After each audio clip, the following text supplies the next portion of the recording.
car je prends plaisir à la loi de Dieu, selon l'homme intérieur.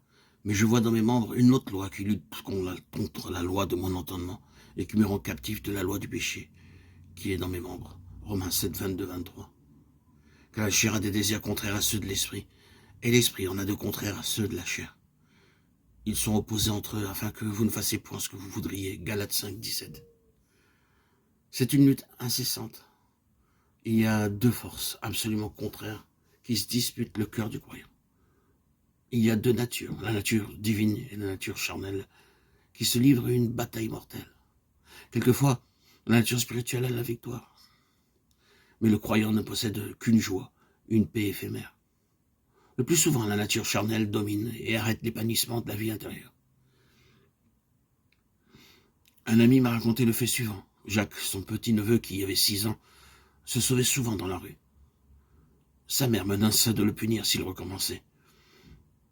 La tentation se présenta bientôt. Jacques y céda. Quand il rentra, sa mère lui dit « Jacques, as-tu oublié que tu serais puni si tu me désobéissais ?»« Non, dit Jacques. Alors pourquoi t'es-tu sauvé ?»« Voilà ce qui est arrivé, maman. J'étais dans la rue, je pensais à ta défense. Il me semblait que Jésus me tirait par un bras et Satan par l'autre. Malheureusement, c'est Satan qui a tiré le plus fort. » Voilà l'expérience perpétuelle du chrétien charnel. Sa vie intérieure est pitoyable. Votre vie est-elle ainsi, faite de combats incessants et épuisants? C'est une vie de fréquentes défaites, car je sais pas ce que je fais. Je ne fais point ce que je veux, et je fais ce que je hais. Romains 7, 15.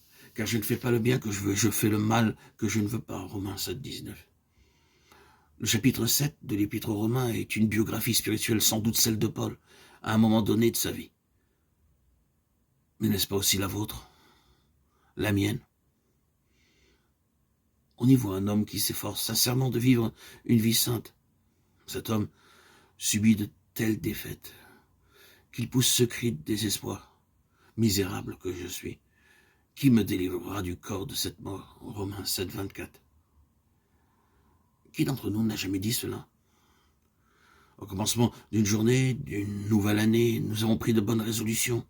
Nous nous sommes promis de ne plus faire ceci ou de faire cela. Mais à maintes reprises, nous avons été accablés par le sentiment humiliant de la défaite.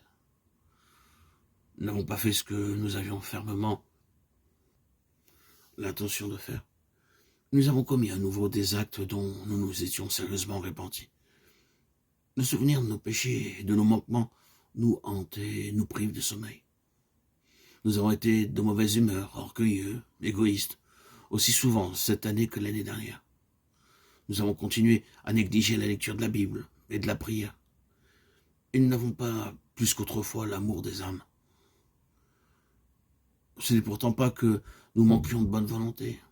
Nous étions très sincères quand nous avons pris ces résolutions et nous avons bien l'intention de les tenir. Ce qui est bon, je le sais, n'habite pas en moi, c'est-à-dire dans ma chair. J'ai la volonté, mais non le pouvoir de faire le bien.